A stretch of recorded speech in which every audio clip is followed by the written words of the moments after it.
Greetings. It's a delight to be here to join you in this 2022 Reindeer Husbandry Conference and to focus on its real central purposes, which is how to take traditional knowledge and bring it together with international reindeer herding understandings.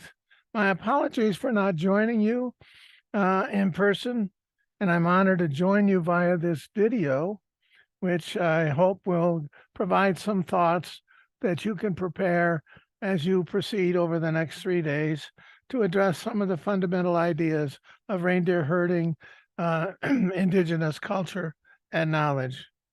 I have a sense that the vision for this conference is to expose the implications.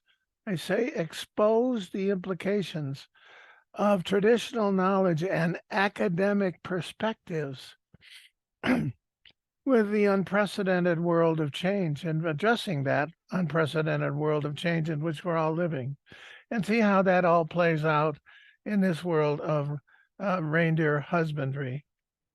And I think we'll explore a number of ideas. I begin with a simple idea, which I think is sort of fundamental in the discussion, is that traditional knowledge and academic scientific knowledge can co-produce the needed understanding for the future of human cultures widely, let alone the culture of Samiland. And it then becomes, I think, the foundation of the heart of what this conference is all about. I start with the International Reindeer Husbandry Center and your Sami counselor with several important perspectives. First, education and the expansion of knowledge are foundational interactions to the future of your culture, and likewise to the cultures more broadly.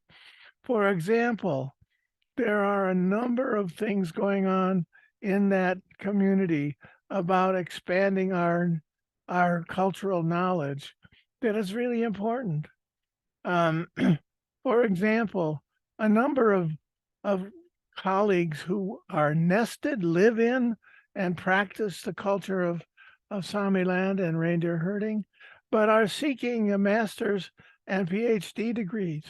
That provides this balance between indigenous cultural knowledge and the emerging world of scientific knowledge. Those two things working together, I think, have the capacity to do things that are not possible otherwise. It also gives both parties, it gives the community of cultural knowledge, indigenous knowledge, the capacity to absorb what the scientific world is saying. And contrastly, the scientific world is gaining huge understandings of the knowledge that has come down for thousands of years within your culture. Let me give you an example. In doing the International Arctic Science Assessment some years ago, a colleague said, well, I really don't want all this apocryphal knowledge about indigenous. And he went on, and he gave me a hard time. And I said, they shall be here. But 1 year from now, we'll reassess their presence in doing all these chapters, of which there were 17 in the Arctic Climate Impact Assessment. When we reconvene next year, he said, if you don't keep these people here, we'll fire you, because they have brought so much new knowledge to my world that my scientific program has been moved at least a dozen years ahead by the knowledge they've given us. So this whole knowledge expansion idea nested in both cultures becomes fundamental. So I think it does some other things. It broadens the side of what the role of this culture is in the broader world, not only in the high regions of Scandinavia, but throughout, because it provides way of understanding the way that we get some stability out of all that, but also that food and other valuable products come from animal husbandry, and a co-cuisine of cooking is now on the table more broadly with the very special ingredients that give that cuisine something special. And I think this is becoming a norm within your culture. Um, I think one of the most important things that we've learned over the last couple of decades is what we're calling the two ways of knowing. Um, Sometimes it's even multiple ways of knowing because we're dealing with these issues in a setting like IPCC or in UN bodies doing all kinds of important things in the Arctic Council.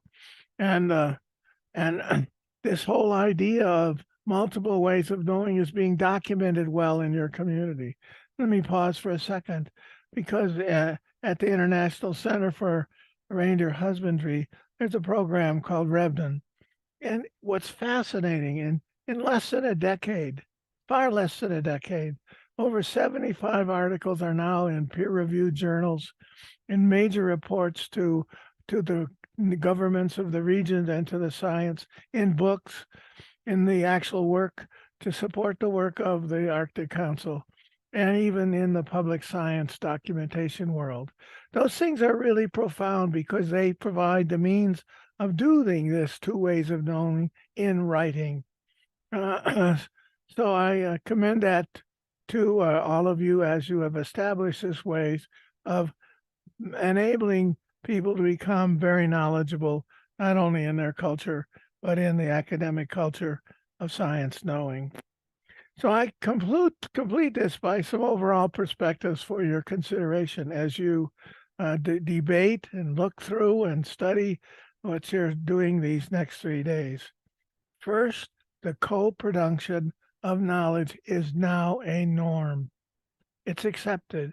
It is practiced. It is in many of those articles I just respectively gave you. That knowledge production is relevant both to your culture more broadly across the northern parts of this hemisphere, more regionally and globally. People are listening and hearing what you have to say. These knowledge capacities provide the foundation for what I call adaptive co-management, where management strategies are nested in the idea of adapting to change, a capacity that your culture for thousands of years have adapted many times to increases or decreases in the climate regime in which they live. So that becomes another norm, a norm that we now are practicing. So adaptation can be implemented by partnering, by partnering with other cultures in the Arctic, with the Inuits or others in the indigenous land of the Arctic, or more broadly, as we work together to better understand the world in which we live. So the conference will foster over 3 days a dialogue of sharing ideas. Be blunt, be candid. It is about ideas, it's not about person. And discussing new perspectives and foundational means to expand the sustainable future for Sami reindeer herding cultures and for the people of the high Arctic, more importantly. I thank you for inviting me for the opportunity to share some of these ideas. And I hope that during the meeting, if they stimulate things, that I too can join in those conversations as we open the conference of for your consideration this Wednesday, November 30th, and for the next 2 days thereafter. And I thank you and wish you well.